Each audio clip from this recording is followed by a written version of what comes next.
அரிநெல்லிக்காய் ஒருத்தர் கொண்டு கொடுத்தா சிறுநெல்லிக்காய்னு பேர். சூப்பராக இருப்பாங்க. என்ன 1 கிலோ இருக்கும், ஃப்ரீயாக கிடச்சிது. இதை நான் ஊறுகாய் போட போகிறேன். தொக்கும் பண்ணலாம். இது எப்படி பண்ணுறதுன்னு பார்க்கலாம். ஸ்கூல் ஞாபகம், ஸ்கூல்லலாம் அந்த நல்ல வாசலை விற்றுன்ட்ருப்பாள். இறந்த பழம், அரிநெல்லிக்காய் எல்லாம் 5 பைசா கொடுத்தா நிறைய இவ்வளோ கொடுப்பா. அதுவும் எப்படி ஆற்றுக்கு தெரியாமல் சாப்பிட்றது.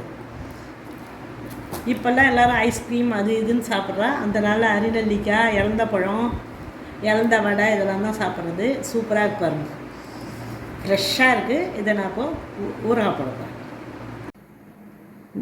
அரிநெல்லிக்காய் ஊறுகாய் போடுறதுக்கு 200 மில்லி நல்லெண்ணெய் ஊற்றின்ட்டுருக்கேன்.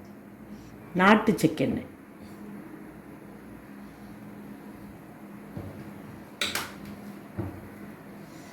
இப்போ எண்ணெய் காஞ்சதும் கடுகு போட போகிறேன்.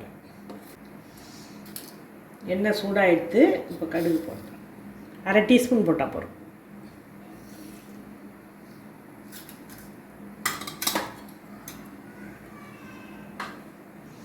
கடுகு வெடித்த உடனேயே நான் நெல்லிக்காயை அதில் போட்டேன். நான் வேகெல்லாம் தனியாக வைக்கலை, ஏன்னா அதுக்கு ஜீவன் கிடையாது. இந்த எண்ணெயிலேயே நல்லா வதங்கிடும். முழுசாக போட்டு அப்படியே தான் எங்கள் அம்மாலாம் பண்ணுவாள். கடுகு வெடித்த உடனே நெல்லிக்காய் போடணும். அரிநெல்லிக்காயை வேக வைக்கணுங்கிற தேவையெல்லாம் கிடையாது, ஏன்னா அதுக்கு ஜீவன் கம்மி. எண்ணெயிலேயே நல்லா வதங்கிடும். கடுகு நல்லா வெடிச்செடுத்து இப்போது இந்த நெல்லிக்காயை போடப்போம். இந்த நல்லா அலம்பி தொடச்சி வச்சுருக்கேன். இந்த நெல்லிக்காயை போடப்போம்.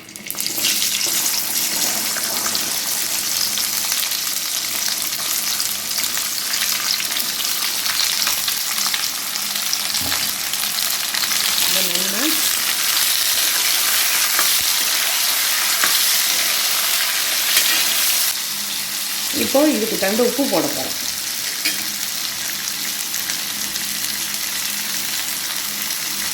நெல்லிக்காய்க்கு தகுந்த உப்பு.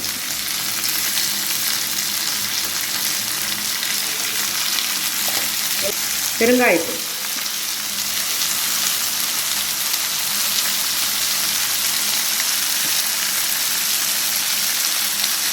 கொஞ்சமாக மஞ்சள். ஒரு கலரை கிளறி விட்டுட்டு அதுக்கப்புறமா காரப்பொடி. இப்போ இதுக்கு தகுந்த காரப்பொடி.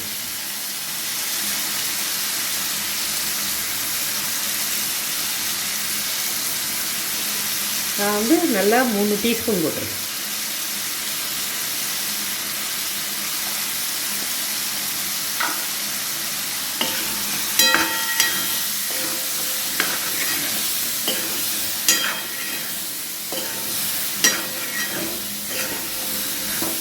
அந்த நாளில் ஸ்கூல் வாசலில் வெறுமனை காரப்பொடியை போட்டு உப்பை போட்டு குலுக்கியே கொடுப்பான், பேப்பர் பொட்டலத்தில் கட்டி. சூப்பராக இருக்கும் வாங்கி சாப்பிட. நம்ம இப்போ எண்ணெயெல்லாம் ஊற்றி கடுகெல்லாம் போட்டு 5 நிமிஷம் மூடி வைக்க போகிறேன்.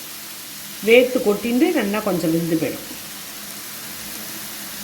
புளியோண்டு வெந்தயப்பொடி.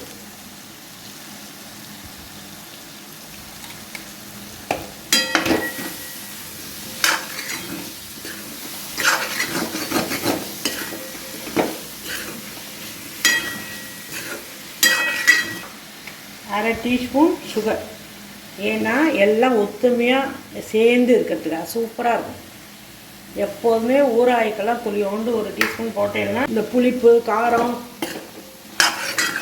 இப்போ ஸ்வீட் பண்ணும்போது துளி சால்ட்டு போடுறோமோனோ அதே மாதிரி இந்த காரம் பண்ணும்போது துளியோண்டு ஸ்வீட் போடணும். இதை ஒரு 5 நிமிஷம் மூடி வைக்க போகிறேன். இந்த பாருங்கள், மூடி எடுத்துட்டேன். சூப்பராக ஆகிட்டு பாருங்கள். 5 நிமிஷம் நல்லா மூடி வச்சுருந்தேன்.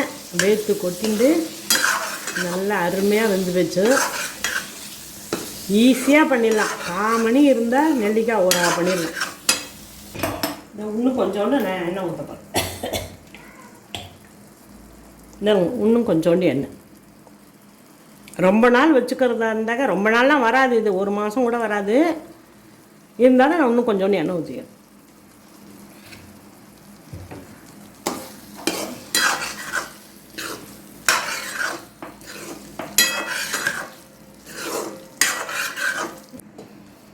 எலுமிச்சங்காய் ஊறுகாலாம் போடுற மாதிரி தான். முன்னாடி நான் எலுமிச்சங்காய் ஊறுகாய் ஒரு வீடியோ போட்டிருக்கேன், ஃபோக்கஸ் கார்டில் போய் பாருங்க.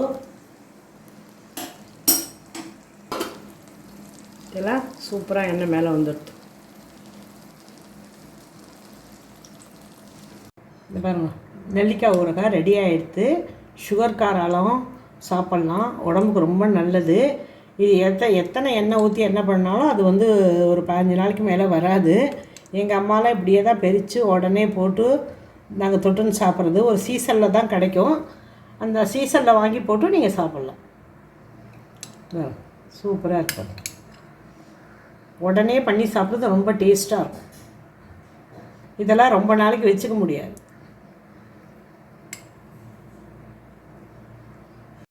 இதில் நெல்லிக்காய் ஊறுகாய் ரெடி ஆகிடுத்து. பிடிச்சிருந்தால் இந்த மெத்தடில் பண்ணி பாருங்க. லைக் பண்ணுங்க, ஷேர் பண்ணுங்க, மறக்காமல் சப்ஸ்கிரைப் பண்ணுங்க. சூப்பராக இருக்கும், ரொம்ப நல்லா இருக்கும். தயிர் சாத்துக்கெல்லாம் தொட்டுன்னு சாப்பிட்றது.